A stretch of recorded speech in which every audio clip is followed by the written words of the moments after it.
الحمد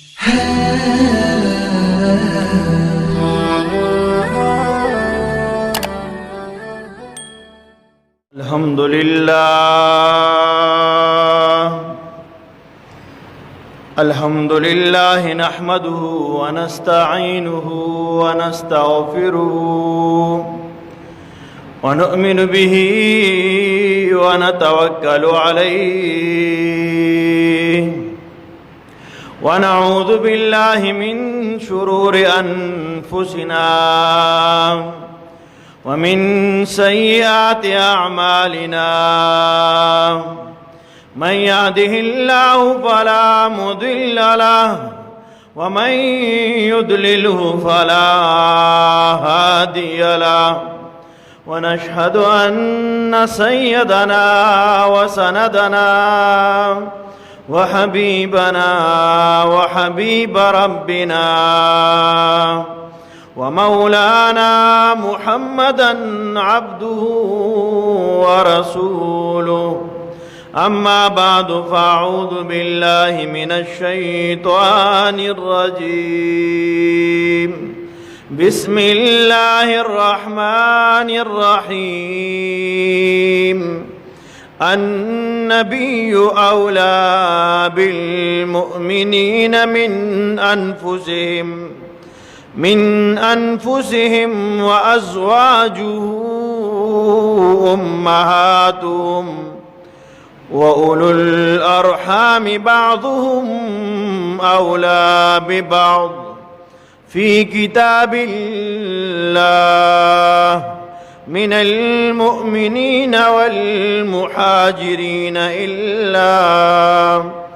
إلا أن تفعلوا إلى أوليائكم معروفا كان ذلك في الكتاب مسطورا. قال الله تعالى في شان حبيبه إن الله وملائكته يصلون على النبي يا أيها الذين آمنوا صلوا عليه وسلموا تسليما. اللهم صل على محمد وعلى آل محمد كما صليت على إبراهيم وعلى آل إبراهيم إنك حميد مجيد. اللهم بارك على محمد وعلى آل محمد كما باركت على إبراهيم وعلى آل إبراهيم إنك حميد مجيد. ډیر قابل قدر عزتمندو په دین مینو د اهل سنت والجماعت د عقیدې سره تعلق لرونکو زما مسلمانانو حاضرینو غائبینو مشرانو کشرانو تیر جمعینا د امهات المؤمنین جناب نبی کریم صلی اللہ علیہ وآلہ وسلم د بیانو تذکرہ داود سیرت مختصر تذکرہ من شروع کړی وا. زوج اول حضرت خدیجة الکبرى رضی اللہ تعالی عنہا د جناب نبی کریم صلی اللہ علیہ وآلہ وسلم لنبے بی بیوا. محترم داغی دا په حیات کی ترسو پور چې هغه ژوندی وه جناب نبی کریم صلی الله علیه و آله وسلم بل بیبي دا نه ده کړی. د جناب نبی کریم صلی الله علیه وسلم د حضرت خدیجة الکبرى رضی الله تعالی عنها نه څلور لوڼه هغه پیدا شوي وي چې کوم زامن و الله رب العزت دو زامن ورکړي وو هغه په ماشوموالي کې هغه وفات شوي او لونه چې کومې دي هغه اوی ته الله رب جون ورکړو او بیا ودونه شوي دي او هغه سلسله الحمدلله هغه جاری ده. محترمو، د جناب نبی کریم صلی الله علیه و وسلم د نبوت په 10 کال باندې د حضرت خدیجة الکبریٰ رضی اللہ تعالی عنہا وفات شو. جناب نبی کریم صلی اللہ علیہ وسلم انتہائی غمجن، انتہائی خفگان وسریو. جناب نبی کریم صلی اللہ علیہ وسلم زیاتر خپه په دی باندې و چې ماشومانی بچیانې پاتې شوي وي، او د حضرت خدیجة الکبریٰ رضی اللہ تعالی عنہا سره چې کم زندگی تیره شوې وه، ښایسته زندگی تیره شوې وه، پای باندې غمجن و. او جدایي د جدایۍ غم دا ډېر زیات دي. محترمو، د جناب نبی کریم صلی الله علیه و وسلم په دغه دوران کې یو زنانه راځي د حضرت عثمان بن مزعون رضی اللہ تعالی عنہ، داغه بیبی دا حضرت حولا بنت حکیم رضی اللہ تعالی عنہ. اگر آل جناب نبی کریم صلی اللہ علیہ وسلم ته فرمایل چې دا الله رسوله تعالی دی وخت کې داس یو ملګری پکار دا چې تا سره ستا کور راټول کی او ستا خیال وساتي، ستا د بچو خیال وساتي. بهرحال د نکاح لپاره پر ترغیب ورکړه چې ته نکاح وکړه. جناب نبی کریم صلی الله علیه و آله وسلم او فرمایل چې داسې بسو کی چې موضوعی مناسبی. دا بیبی ورته فرمای حضرت حولا بنت حکیم رضی اللہ تعالی عنہ فرمائی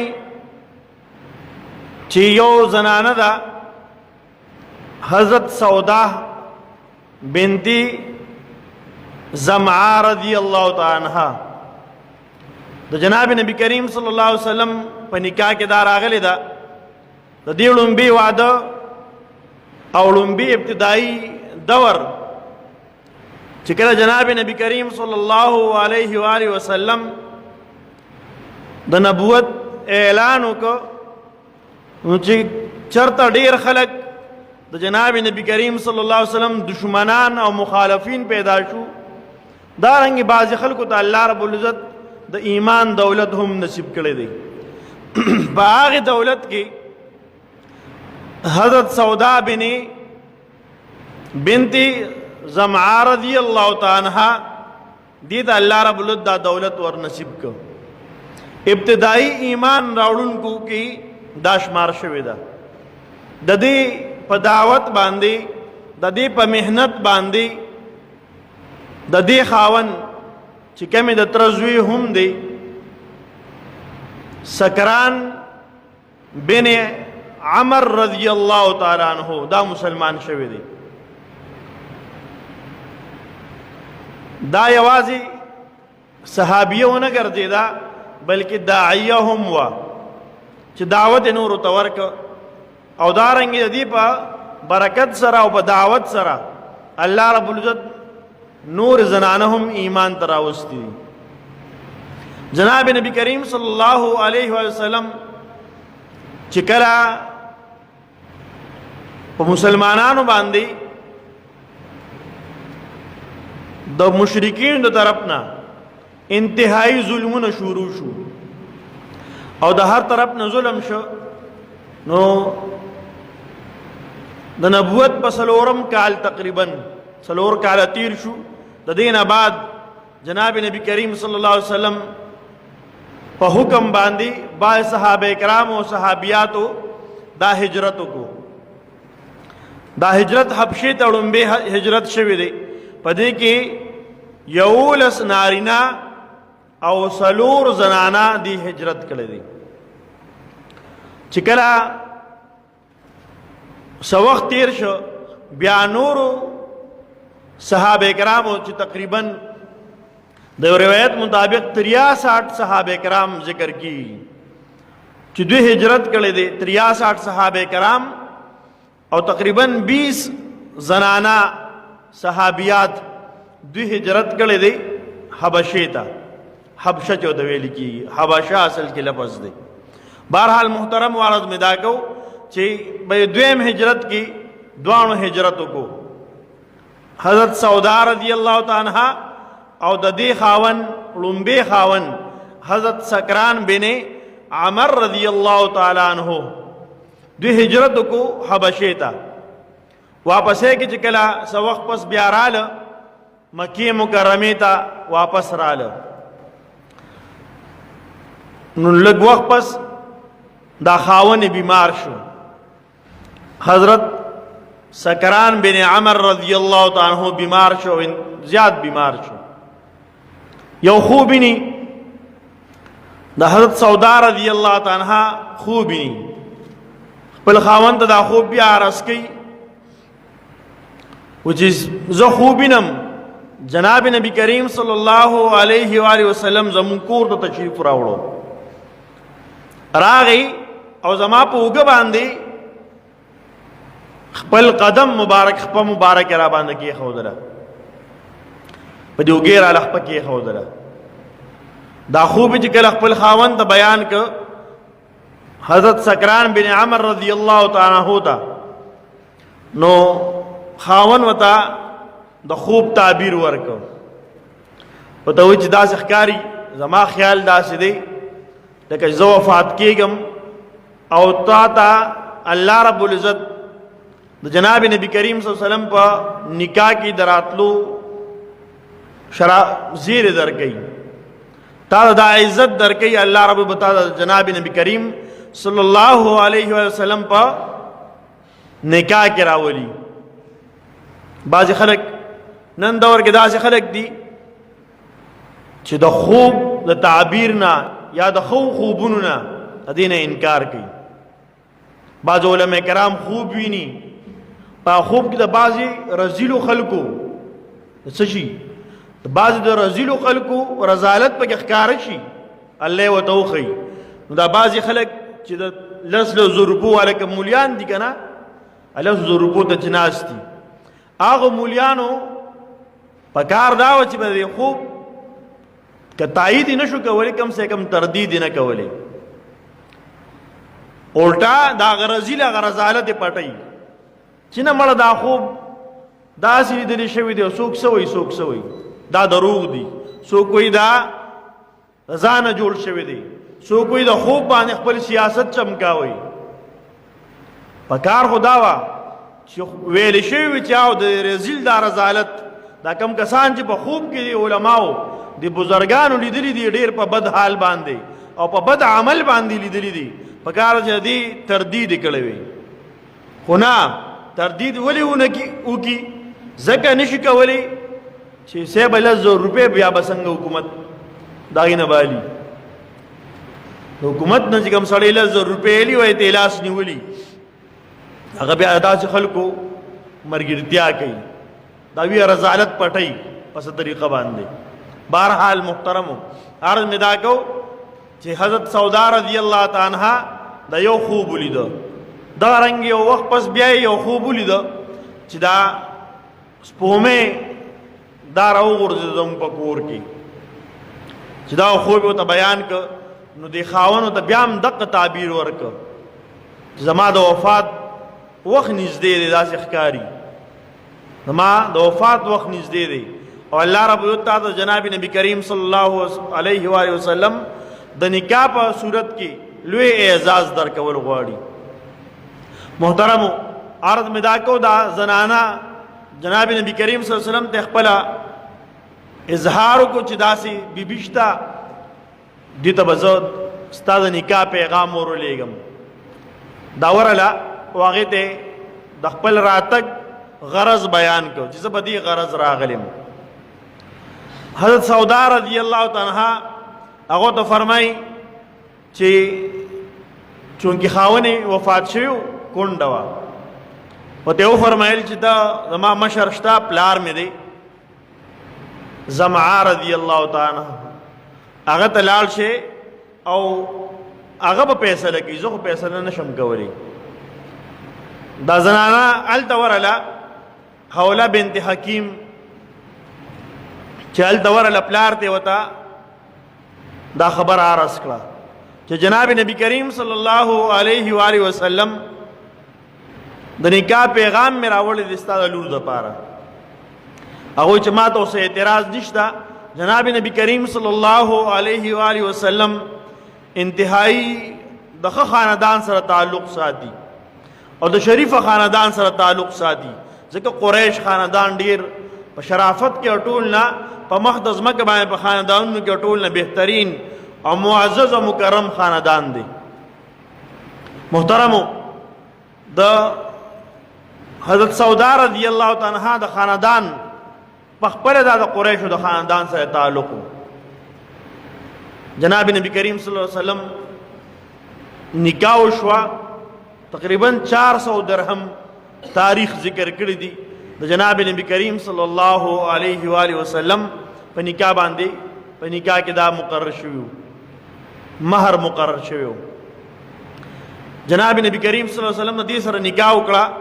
د دې عمر او د جناب نبی کریم صلی الله علیه وسلم عمر تقریبا یو شان دی، ځکه فرمای د جناب نبی کریم صلی الله علیه وسلم د نبوت نه تقریبا 40 کاله مخکې د دې پیدایش شوی او جناب نبی کریم صلی الله علیه وسلم ته نبوت په 40م کال باندې ملاو شوی. محترم، د هغې نه بعد جناب نبی کریم صلی الله علیه وسلم سره ډېر ښکلې زندگی تیره شوې ده. د دې الله رب العزت ته یو طاقتور بدن ورکړی و، صحتمند بدن دو، او بدن کې دنګواله هم و، قد دنګو. بعضو روایاتو کې راځي یو پیره جناب حضرت عمر رضی الله تعالی عنہ جناب نبی کریم صلی الله علیه وسلم په خدمت کې درخواست وکړي د الله رسوله زما اړه غواړي چې دا بیبیانې په پرده کې ژوند تېروي، لکه پرده کوي، لکه په هغه وخت کې د پردې حکم نه و نازل. دا داسې بې پردګي نه وه څنګه چې دا اوس ته، داسې نه، خو د مخ د پردې خیال به نه ساتلی کېده، یا به دغه رنګې غون بدن چا نه پټو څنګه چې په بورقه کې پټېږي یا په لوی څادر کې پټېږي. بهرحال زنانو کې حیا وه، خو داسې د پردې حکم نه و. نو چونکې هغه دور کې زنانه به بانډې غونده کې دور و، بانډې م وي، نو زنانه به بار سارا ته تلې ناوخته ټیم کې، نور به پرېوته، دغه وخت کې به قضای حاجت له بار ته تلې. دا روټین نه کوم چې اوس په کورونو کې دا ترتیب دی.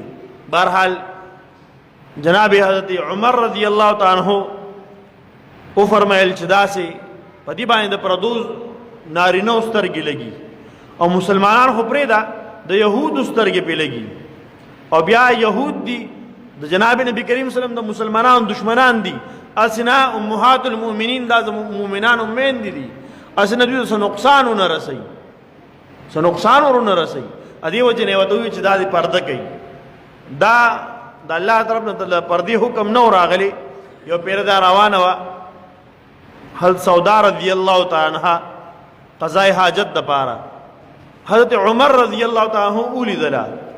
نو چونکې بدن هم صحتمندو او دنګوالی هم زیاتو، نو بعضې کس د لرې نه پېژندې کېږي دا پلانکې روان دی. نو حضرت عمر رضی الله عنه قصدن عمدن، قصدن په بل څه نیت باندې نه، خو قصدن په دې نیت باندې وي چې ما وپېژندې سودا رضی الله تعالی عنها، ته ما وپېژندې، لکه ته ستا پہچان کېږي دا څوک ته. چې کور ته راړه ډېره زیاته غوسه وه. جناب نبی کریم صلی الله علیه وسلم ته ارشاد فرمایو چې اذا الله رسوله حضرت عمر رضی الله تعالی عنہ زه ولیدم دا قسمه خبرې وکړې. جناب نبی کریم صلی الله علیه وسلم خفه شو او په جناب نبی کریم صلی الله علیه وسلم باندې د وحی کیفیت طاری شو.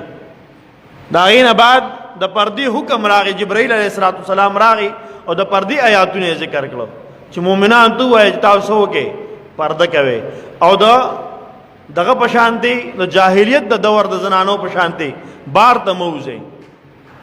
محترمو عرض مې دا کو حضرت سودا رضی الله تعالی عنها دا په بیبیانو کې او په امهات المؤمنین کې په دویم نمبر باندې ده.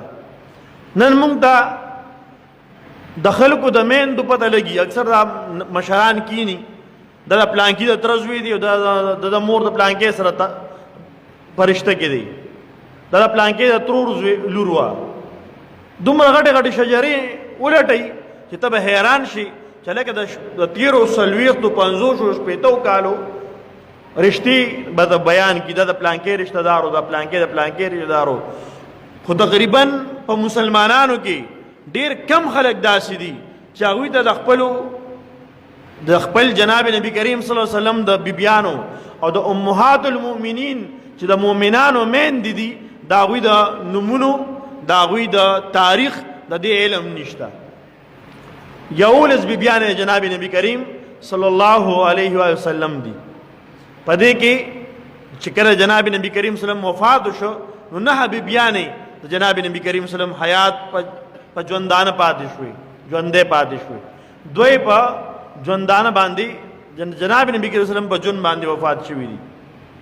محترم عرض مې دا کو حضرت سودا رضی الله تعالی عنها دا ډیره نیک بیبي تیره شوې ده او د جناب نبی کریم صلی الله علیه وسلم د بچو دا کوم څلور لوڼې چې د حضرت خدیجه الکبرا رضی الله تعالی عنها نه پاتې شوې د دې بهترین تربیت او بهترین خصمانه کړې ده، پرورش یې دې بهترین کړې ده.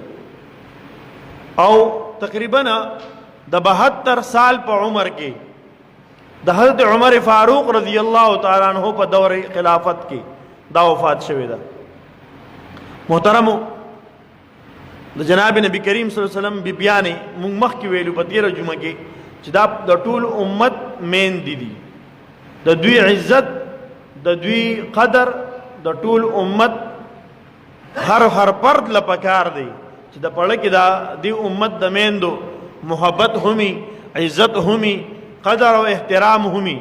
نن مونږ په خپل مور په عزت خپه کیږو، د خپل لور په عزت خپه کیږو، د خپل بیبي په عزت خپه کیږو. دغه شان د جناب نبی کریم صلی الله علیه و آله وسلم بیبیان دي، دا د دې امت میندې دي، زما او ستا میندې دي. چې کله څوک داسې بدبخت خلک شته د جناب نبی کریم صلی الله علیه وسلم په بیبیانو پسې لان تان کوي، ګډې وډې ورپسې وي، سپور استغې بدې ردې ورپسې وي، د هغې مخنیوي پکار دی او دا رنګې دا خبرو نه په خپله ځان بچ کول پکار دي. الله رب العزت زموږ او ستاسو د ټولو دنیا او د آخرت خوشحالۍ نصیبه کړي چې موږ او تاسو د جناب نبی کریم صلی الله علیه وسلم په تعلیماتو باندې او د جناب نبی کریم صلی الله علیه وسلم د بیبیانو په زندګۍ باندې لږ شانتي نظر واچو او څنګه زندگی تیره کړې ده. دا حضرت سودا رضی الله تعالی عنها یو واقعا مختصر غونډه کې ذکر کوم. یو پیرو د حضرت عمر رضی الله عنه ولا د اشرفو یو تیلې راولېږله، یو بوجه کې اشرفې وي دراهم او د نانیرو، هغې ول راولېږلې او دا ډېر غټ تعداد کې وي په بوجه کې وي. نو چې کله چا ول راوړلې نو ته وی داسې دي، وی دا خو پیسې دي دراهم او د نارین دي. وی ښه ما خو یې کجوري دي، کجوري وي نو د خوراک په کار به راغلی وي. دومره سخي ښځه چې په غټې مې اعلان وکړو چې دا به د خلکو باندې تقسیم کې. جناب نبی کریم صلی الله علیه وسلم په دور کې به دې په خپله د سرمنه به اوچوله، دا سرمنې نه سارو سرمنې دا به اوچولې او په دې له به رنګ ورکو دباغت چې ورته وایي، دا به په داسې طریقه اوچه کړئ چې دې نه به بیا جانماز هم جوړو، د دې نه به نور د ضرورت څیزونه جوړول، کټم دې جوړېږي، نور بلا څیزونه دې نه جوړېږي.